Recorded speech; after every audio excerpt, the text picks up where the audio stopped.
खबर टूंक से है, जहां नरेश मीणा की SC/ST कोर्ट में पेशी हुई। कोर्ट के निर्देश पर नरेश मीणा पहले नगर फोर्ट थाने और फिर टोंक कोर्ट पहुंचे। यहां नरेश मीणा ने मीडिया से बातचीत करते हुए कहा कि 21 जुलाई से जनक्रांति यात्रा की शुरुआत करेंगे।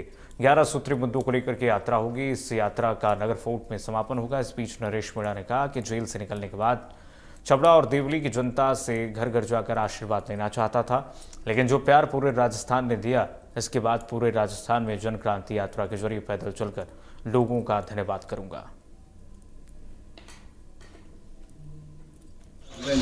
चारों तरफ भ्रष्टाचार फैला हुआ है, चारों तरफ, और वो भ्रष्ट अधिकारी, भ्रष्ट कर्मचारी जो भ्रष्टाचार में लिप्त है, उनको कहीं से कहीं राजनीतिक संरक्षण मिलता है। उस राजनीतिक गंदगी जो फैल गई है, इन सब चीजों को, बड़े इन मुद्दों को लेकर जनता के बीच में जाऊंगा, जनता को जगाने का प्रयास करूंगा और ये कोशिश करूंगा कि अब जनता को अपने हाथ में नेतृत्व लेना होगा। जनता को केवल वोट देने तक सीमित नहीं होना होगा, बल्कि जनता को अब खुद जागरूक बनना पड़ेगा, जनता को सतर्क होना पड़ेगा, जनता को ये पहचानना पड़ेगा कि जिस नेताओं को वोट देकर विधानसभा लोकसभा में भेजते हैं, अब उस जनता को ये तय करना होगा कि अगर उन्होंने गलत लोगों को अब तक वोट दिया, गलत लोगों को विधानसभा लोकसभा में भेजा है, तो अब उनको वो वोट ना दे, उनको माला नहीं पहनाए, अब उनको तमाचा मारें, उनका स्वागत मालाओं से ना करें, उनका स्वागत जूतों की मालाओं से करें। अब जब तक जनता नहीं जागेगी, जब तक जनता में क्रांति नहीं आएगी, तब तक इस देश का सुधार नहीं हो सकता।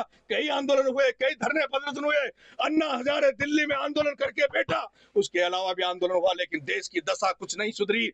प्रधानमंत्री बदल गए, सब कुछ हो गया, लेकिन फिर भी देश की व्यवस्था ही नहीं सुधरी। इसलिए जो भगत सिंह ने कहा कि राजनीति को धर्म से अलग रहना चाहिए, धर्मनिरपेक्ष देश रहना चाहिए, समाज नीति इस देश में होनी चाहिए, उस भगत सिंह के मार्ग पर नरेश मीणा निकला है। कितनी सफलता मिलेगी, कितने आशीर्वाद मिलेगा, ये जनता जनार्दन के ऊपर है, लेकिन मैं तो मेरे ईमानदारी से, ईमान के साथ इस जन यात्रा को